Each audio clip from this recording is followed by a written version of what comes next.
Attention, 3, 2, 1, on papote. Bonjour à toutes et à tous mes enfants et bienvenue dans ce nouvel épisode de On Papote. Et l'air de rien, on est quand même à l'épisode 36 ou 37 je crois, hein. Ça avance hein. Si tu ne connais pas le concept, je te le rappelle, je vous ai demandé à toutes et à tous, comme d'habitude sur Instagram, de venir me poser vos questions courtes afin que je puisse faire des réponses courtes et donc qu'on puisse passer en revue plein de questions. Et alors que ce soit des questions d'amitié, de séduction, de sexualité, d'amour, de développement personnel, de confiance en soi, des questions sur vous, sur moi, sur l'actu, on parle de tout, même si soyons honnêtes, on parle plus de love et de cul que d'autres choses, mais enfin bon, ça c'est une autre histoire. Donc c'est parti, papotons, j'ai envie de te dire. Ok, alors on démarre avec une histoire qu'on ne m'a encore jamais racontée. En tout cas, je ne me souviens pas d'avoir abordé ce sujet-là dans une de mes vidéos. C'est Gertrude qui me dit « Mon copain veut organiser nos fiançailles pour nos 1 an. Je suis contente, mais à la fois j'ai peur du regard des autres qui vont forcément nous juger parce qu'ils vont trouver que c'est trop tôt. » Alors, ma Gertrude, j'ai plusieurs choses à te dire par rapport à ça. Premièrement, si tu vis ta vie pour le regard des autres, je pense que tu peux d'ores et déjà te tirer une balle. Parce que quoi que tu dises, quoi que tu fasses, il y aura toujours quelqu'un pour dire que ce que tu fais c'est de la merde. Mais parallèlement, il y aura également toujours quelqu'un pour te dire que ce que tu fais c'est génial. Du coup, parti de ce constat-là, je te conseille vivement d'arrêter de te soucier à ce point du regard des autres. D'ailleurs, idéalement, faudrait juste pas s'en soucier. Parce que tu vis pour toi, tu vis pas pour les autres. Donc là, si t'as envie de te fiancer avec ton copain, que ça fasse 2 semaines, 1 an ou 10 ans, vous faites ce que vous voulez. Il y a des gens qui se marient au bout de 2 ans de relation. Et il y a des gens pour qui ça fonctionne très bien et il y a d'autres gens pour qui ça ne fonctionne pas. L'important c'est que au moment où vous vous engagez, vous soyez sincère en fait. Tout le reste on s'en fout. Si vous êtes heureux, si vous êtes amoureux et si vous avez envie de célébrer votre amour avec vos proches, toutes les personnes qui potentiellement vont envoyer des vibes de ah mais c'est trop tôt, mais c'est n'importe quoi, bah clairement c'est que ce sont des gens qui n'ont pas lieu d'être invités à tes fiançailles. Quand tu invites des gens à tes fiançailles, on pré-célèbre l'amour de 2 personnes. Ensuite quand tu les invites à ton mariage, on célèbre l'amour. Et puis après tu peux même les inviter à tes anniversaires de mariage. À chaque fois, autour de tout ça, l'idée c'est de célébrer l'amour, l'union entre 2 personnes qui s'aiment. Donc si tu as peur de célébrer ton amour avec des gens parce que t'as peur qu'ils te jugent, c'est que clairement ces personnes n'ont pas à être invitées à tes fiançailles. Maintenant je te l'accorde, c'est vrai, souvent les gens attendent un petit peu plus qu'1 an pour se fiancer, mais et alors? Si vous ça vous fait plaisir, faites-le, on s'en fout de ce que pensent les gens. Donc vraiment, tous celles et ceux qui vont vous juger parce que c'est trop tôt, mais jamais de la vie, tu les invites. Et tu sais quoi, si tout le monde est prêt à vous juger parce que c'est trop tôt, dans ce cas mais célébrez ça que tous les 2. Ça sert à rien d'inviter des gens qui vont mettre des bad vibes à une célébration de ton amour. Vraiment, c'est se tirer une balle dans le pied. Donc ne les invite pas, ok? Et encore une fois, on s'en fout, tu regardes les autres. Merde, on ne vit pas pour les autres, on vit pour soi. Mon mec n'aime pas être trop affectueux en public, que dois-je en penser? Eh ben ma Gertrude, ton mec il aime pas les grandes démonstrations en public, qu'est-ce que tu dois en penser? Je pense que tu dois en penser dans un premier temps qu'il est plutôt pudique. Après il y a démonstration et démonstration, et il y a public et public. Je m'explique. Si tu me racontes que ton mec il aime pas te rouler des maxi palos et rester collé à toi en public parce que ça le gêne un peu, honnêtement ça me paraît assez legit, tu vois. Parce que d'une manière générale, ces comportements-là, on les voit beaucoup au collège, un peu au lycée, et puis après, en grandissant un peu, tu te rends compte que bon, c'est pas maxi élégant de se rouler des maxi palos devant tout le monde, tu vois. Donc on prend un petit peu de réserve, et c'est pas plus mal, c'est d'autant plus élégant de s'abstenir de se rouler des maxi palos en public. C'est mon avis, et je pense que c'est l'avis de beaucoup de personnes. Bref, encore une fois, on ne vit pas pour les autres. Maintenant, si tu m'expliques que ton mec n'aime pas les démonstrations en public, mais que par démonstration il entend être tendre et gentil avec toi, c'est chaud. Du style, s'il est absolument hors de question que ton mec te fasse ne serait-ce qu'un smack en public, ou te tienne la main, ou vienne gentiment s'asseoir à côté de toi parce qu'il a envie d'être près de toi, là j'aurais plutôt tendance à te dire, il chercherait pas à cacher quelque chose ton mec, parce que attention, les grandes démonstrations en public, ça peut effectivement gêner et on peut tout à fait comprendre que certains et certaines préfèrent garder ça pour un cercle privé. Maintenant il y a une différence entre garder certaines choses dans le cercle privé et cacher une relation. Si t'as le sentiment que ton mec, sous couvert de ne pas trop aimer les démonstrations en public, cache votre relation, c'est red flag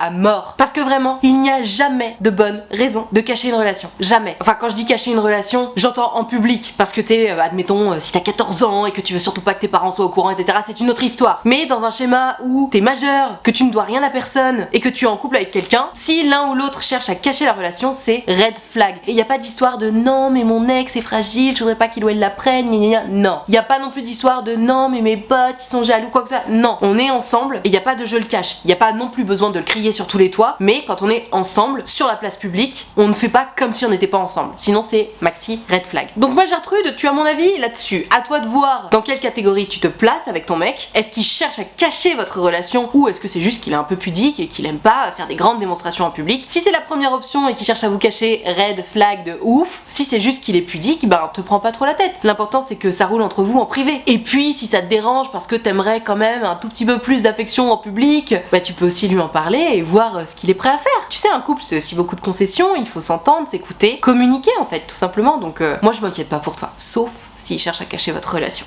Aïe aïe aïe, pauvre Gertrude, elle a eu la classique. J'ai couché avec lui le premier soir, après avoir échangé 1 mois par message. Et depuis, il est hyper distant et il ne cherche pas du tout à me revoir. Ma Gertrude, c'est marrant entre guillemets que tu me racontes ça parce que quelqu'un que je connais très bien a précisément le même souci que toi. Et je vais donc te raconter exactement ce que je lui ai raconté. Ce qui s'est passé là, c'est que pendant 1 mois, t'as discuté avec cette personne. Et toi, comme tu m'as l'air entière, t'étais sincère dans ton échange. T'étais à fond, c'est-à-dire que quand tu discutais avec cette personne, bah ça comptait comme un réel échange. Et tu te disais waouh, on apprend grave à se connaître. Du coup, qu'est-ce qui s'est passé? Quand vous vous êtes rencontrés, toi t'avais l'impression de déjà le connaître. Et du coup, bah pas de souci, viens, on couche ensemble. De toute façon, je suis assez sûre qu'on va se revoir puisque ça match tellement bien par message. Et ce soir, ça matche bien, donc ça va forcément bien matcher par la suite. Donc on va forcément se revoir. Sauf que, erreur. Part du principe que une conversation, si elle n'a pas lieu en face à face, elle ne compte pas. C'est bien joli de discuter par message et c'est d'ailleurs de toute façon nécessaire quand on se rencontre via une application de rencontre. Évidemment qu'il faut quelques messages. Quelques messages. Il s'agit pas, comme malheureusement tu l'as fait avec ce garçon, de discuter pendant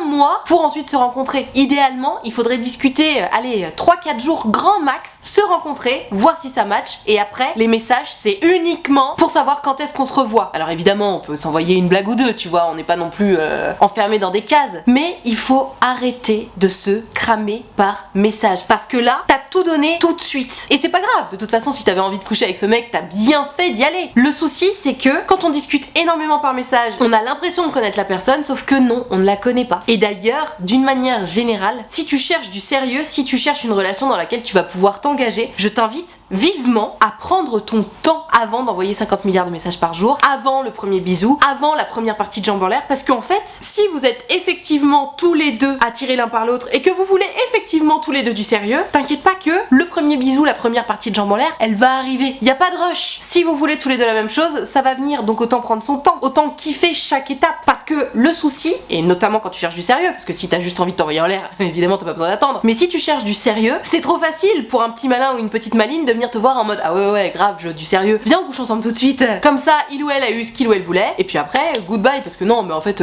je t'ai pas dit, mais moi je voulais pas vraiment de sérieux. Donc ma Gertrude, je comprends que t'aies le seum, mais pour la prochaine fois, tire simplement les leçons de cette histoire. Premièrement, on ne discute pas 150 000 ans par message. Deuxièmement, on se voit rapidement, 3-4 jours maximum, enfin maximum t'as compris quoi, tu fais ta sauce, mais on s'envoie pas 150 milliards de messages quoi, on se voit vite, et on prend son temps. Non, on n'est pas obligé de s'embrasser au premier date, ni même au deuxième, ni même au troisième d'ailleurs. Et on est encore moins obligé de s'envoyer en l'air direct. Alors attention, bien entendu, si tu en as envie, si vous en avez envie tous les deux, zéro problème, c'est juste que, dans mon idée, si tu veux être sûr que l'autre est là pour les mêmes raisons que toi, il ou elle sera forcément capable d'attendre. Alors que si au bout du 5e date, vous avez toujours pas couché ensemble, si l'autre fait semblant de chercher du sérieux avec toi, bah t'inquiète pas qu'au bout d'un moment, il ou elle va vite se lasser et passer à autre chose. Et comme ça, t'auras gagné ton temps et ton énergie. Et un petit bout de ton cœur aussi, disons-le, parce que quand on est un vrai bisounours, on a du mal à se détacher de sa sexualité, et le fait de coucher avec quelqu'un, ça veut vraiment dire genre je m'ouvre à toi. C'est pour ça que derrière, on est déçu quand la personne ne nous rappelle pas. Contrairement aux personnes qui ont une sexualité ultra libérée et qui ne vont pas forcément impliquer des sentiments quand elles vont s'envoyer en l'air avec quelqu'un d'autre. Chacun sa sensibilité, chacun sa vision des choses, et chacun sa façon de vivre les choses. Mais voilà, pour toi ma Gertrude, tu connais mon avis, tu sais quoi tenter la prochaine fois, et d'ici là, fais le deuil de la relation. Si le mec veut pas te voir, quelqu'un qui se comporte comme s'il en avait rien à foutre de toi, comme je te l'ai déjà dit, il faut le croire. Et tu mérites mieux que quelqu'un qui se comporte comme s'il avait rien à foutre de toi, donc next. Et on sort de cette histoire grandi parce qu'on aura appris une bonne leçon. Tiens, une question qui parle de moi. À quand une vidéo sur ton ressenti sur la maternité? Eh ben écoute, ça me fait bien plaisir que tu me poses la question parce que justement, ces derniers temps, je suis en pleine remise en question sur cette histoire de vidéo sur la maternité. Déjà, je me pose la question de savoir si j'ai vraiment envie de faire des vidéos qui parlent de maternité, parce que si tu suis mes vidéos et mon contenu, notamment sur Instagram, tu le sais, je parle très peu de moi. Enfin, ça m'arrive de raconter une anecdote ou deux comme ça, mais d'une manière générale, j'aime pas trop raconter ma vie privée. J'aime pas du tout d'ailleurs raconter ma vie privée, parce que par définition, c'est privé. Or, le fait de parler parler de maternité, comme j'ai pas du tout la même expérience et le même nombre de témoignages que dans les histoires d'amour, fatalement, je me réfère énormément à mon vécu. Et donc, je me vois, entre guillemets, contrainte, parce que je suis jamais contrainte, mais bref, t'as compris, à raconter ma propre expérience, qui parfois est assez intime, et j'ai un petit peu de mal avec ça. Bien que j'adore parler de ces sujets-là, de l'éducation, de la maternité, de ce que ça fait dans ton couple, dans ta vie, dans ton équilibre, dans ton propre corps, j'ai pas encore trouvé une façon d'en parler sans m'engager moi personnellement dans ce que je raconte, et pour l'instant ça me pose un peu problème, ça me dérange un petit peu. Donc je sais pas trop en fait à quand la prochaine vidéo sur la maternité, et je te dis ça, si ça se trouve la semaine prochaine il y en aura une, hein, j'en sais rien. Mais voilà, au moment où je te parle, c'est ça mon ressenti sur ce type de vidéo, et c'est pas que je me sens pas prête, mais un peu quand même, donc pas tout de suite en fait. Il dissocie la fidélité sexuelle et la fidélité amoureuse, qu'en penses-tu ? Mon Dieu. Il y a quelque chose que j'ai observé sur la génération actuelle, la génération jeune actuelle, genre des gens qui ont 10 ans de moins que moi en ce moment. Il y a une telle prise de tête sur les jeux de mots. C'est-à-dire que toi, ma Gertrude, vu ce que tu me racontes, tu ne dissocies pas la fidélité sexuelle et la fidélité amoureuse. Donc quelqu'un qui va venir en face de toi te dire « Ah non, mais attends, c'est super différent, la fidélité sexuelle, amoureuse, etc. » C'est quelqu'un qui va te bullshiter parce que tu penses pas pareil. Pour toi, juste la fidélité, c'est la fidélité, point barre. Alors attention, si on est deux à penser de la même façon, très bien et grand bien vous fasse, parce que du coup ça vous ouvre le champ des possibles. Mais si comme moi t'es un petit peu plus de la vieille école et que pour toi fidélité c'est fidélité point barre, quelqu'un qui va commencer à essayer de sneak around en mode ah non mais attends, amoureusement je suis fidèle à toi, c'est juste que sexuellement bah ouais j'avoue je suis allée voir ailleurs mais ça veut pas dire que je suis infidèle.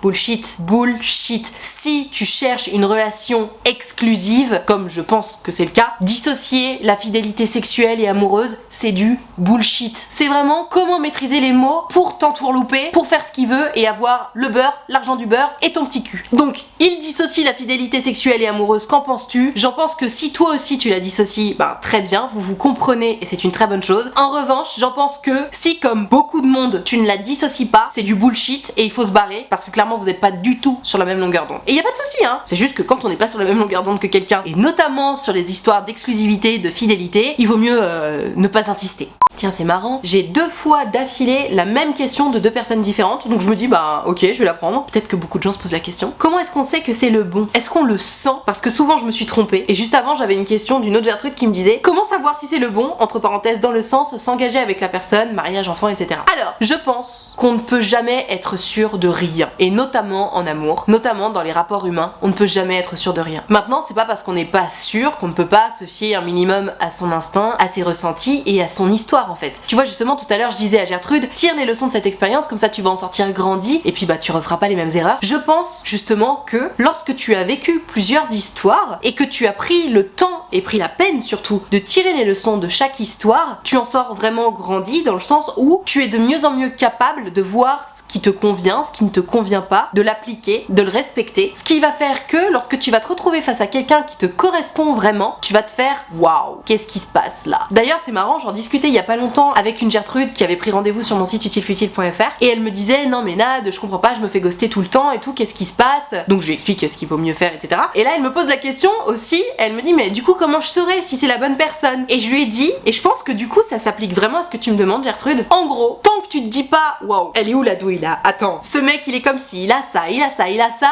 elle est où la douille ? Tant que tu te dis pas un truc comme ça, en mode mais c'est pas possible, c'est trop beau pour être vrai là, c'est tout ce que j'ai toujours espéré, potentiellement tu n'es pas en face de la bonne personne. Parce que tant que tu te dis pas ça en fait, c'est que malgré toi t'as quand même vu 2-3 red flags, plus ou moins gros hein, mais des red flags, des choses qui te correspondent pas trop, où tu te dis ah, putain chier, enfin bon, tant pis c'est pas grave, ce mec ou cette meuf me plaît quand même donc je vais y aller, mais je sais qu'il y a déjà ça qui me titille, c'est relou. Donc comment savoir si c'est le bon ou la bonne ? Part du principe qu'il n'y a pas un bon ou une bonne personne pour partager ta vie. Il y en a plusieurs évidemment, et comment se rendre compte qu'on est en face d'une de ces bonnes personnes quand tu commences à te dire que waouh, cette personne est vraiment très très bien, et que tu te poses vraiment la question de elle est où la douille ? Quand est-ce que je vais me rendre compte que c'est pas vrai, qu'il joue un rôle et qu'il se fout de ma gueule ? Parce que là c'est trop beau, je pense que t'as de bonnes raisons de penser qu'à ce moment-là, ouais, t'es potentiellement en face d'une très très bonne personne pour toi. Après de toute façon, c'est aussi quelque chose qui continue de se vérifier jour après jour, semaine après semaine et mois après mois. On ne peut jamais savoir, on ne peut jamais être sûr, mais je te dis, on peut se fier quand même un peu à son instinct.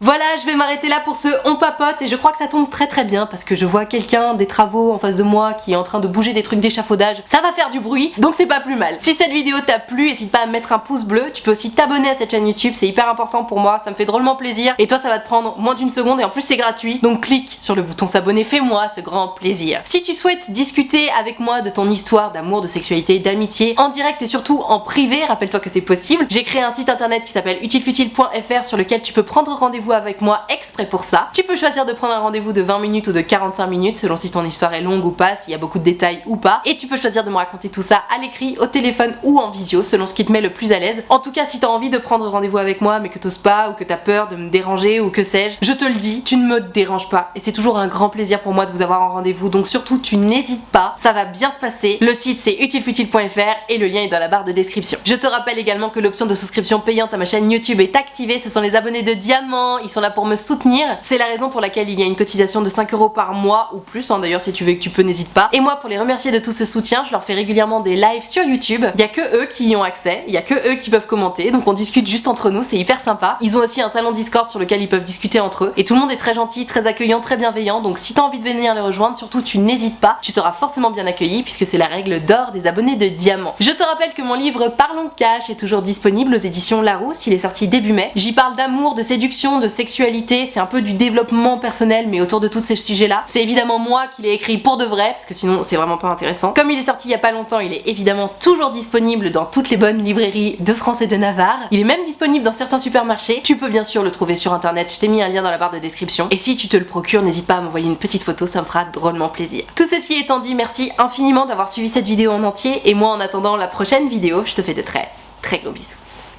Ciao.